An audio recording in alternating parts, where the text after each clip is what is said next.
It begins, as so many extraordinary stories do, with a kid sitting in his bedroom. Not a soldier, not a spy. Just a teenager with an old computer, a restless mind, and a curiosity that refused to be contained. The Pentagon, the beating heart of America's defense, one of the most secure networks in the world. And yet, for a fleeting moment in history, its gates were pried open not by an army, not by foreign intelligence, but by a boy. Tonight, we're telling the story of that boy. Story of brilliance and recklessness, of governments and secrets, of what happens when raw curiosity collides with power. He was just 15 years old when he stumbled into infamy. His friends described him as quiet, always tinkering with machines, endlessly curious. The kind of kid who'd take apart a radio just to see how it worked. He didn't grow up in privilege, and he wasn't guided by some elite education. His classroom was the glow of a computer screen. His textbooks were message boards and online forums. Back then, the internet was a frontier. Laws hadn't caught up. Security systems were clunky, defenses untested. And to a clever teenager, it was like leaving a bank vault unlocked with the door wide open. He didn't set out to attack the Pentagon, at least not at first. It started the way so many teenage rebellions do, with boredom.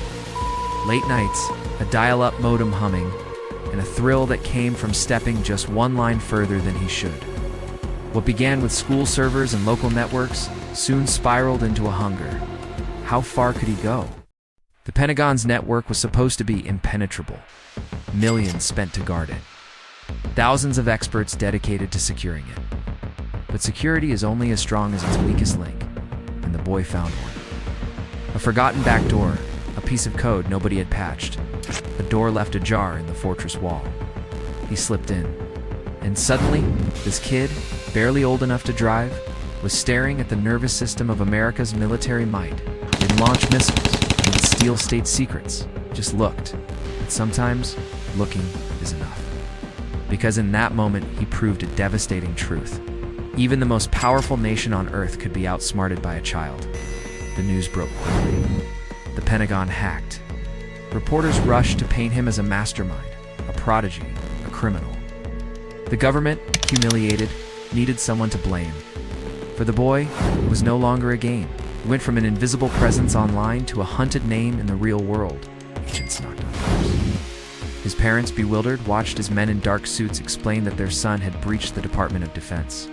Imagine being 15 and suddenly realizing that your late-night experiments could be labeled as treason, that your curiosity had become a national security threat.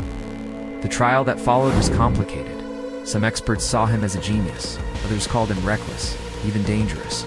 Prosecutors wanted to make an example of him. After all, what message would it send if the Pentagon could be cracked open with no real consequence? But beneath the headlines was something more human. A boy who never fully grasped the scale of what he'd done, who thought in terms of code and access, not geopolitics and espionage. In many ways a mirror for all of us. Because who hasn't wondered what lies behind locked doors? Who hasn't pushed a little further than they should? Not out of malice, but curiosity. Yet the system rarely forgives curiosity when it embarrasses power. The boy's sentence was severe. The government framed it as justice. But many saw it as vengeance. A reminder that you don't humiliate the most powerful military in the world without paying a price. And pay he did. His life unraveled. He struggled to find normalcy. Some say the weight of that trial, the stigma of being branded a threat, followed him like a shadow. Opportunities closed, trust dissolved. And then there's the darker version of the story, whispered in online communities, retold in fragments. Some claim the boy paid with his life, though official records remain vague, contradictory, incomplete. Did he fall into despair, unable to escape the punishment of his youth? Or did the government quietly erase a loose end, too dangerous to leave untied? No one seems to know for sure. But what we do know is this. His story lives on as a warning, not just about cybersecurity, but about the fragile line between genius and crime, about how power reacts when it feels exposed, and about how one kid, armed with nothing more than curiosity and a computer, reminded the world that even the strongest fortress can crumble. It's easy to reduce him to a headline, the kid who hacked the Pentagon. But behind that headline was a human being, a boy whose greatest strength His unrelenting curiosity became his downfall. And maybe that's what makes this story so haunting. It's not really about hacking or the Pentagon or even the internet. It's about what happens when curiosity meets fear.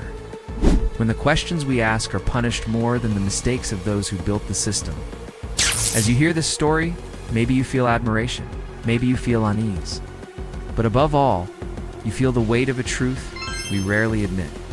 The world is run by fragile systems, and sometimes it takes a child to remind us of that. So the next time you sit in front of a glowing screen, remember the boy who crossed a line and the empire that crushed him for it. Remember how close genius and tragedy can sit together. And remember that somewhere behind every wall we're told is unbreakable, there's always a crack waiting for someone curious enough to find it.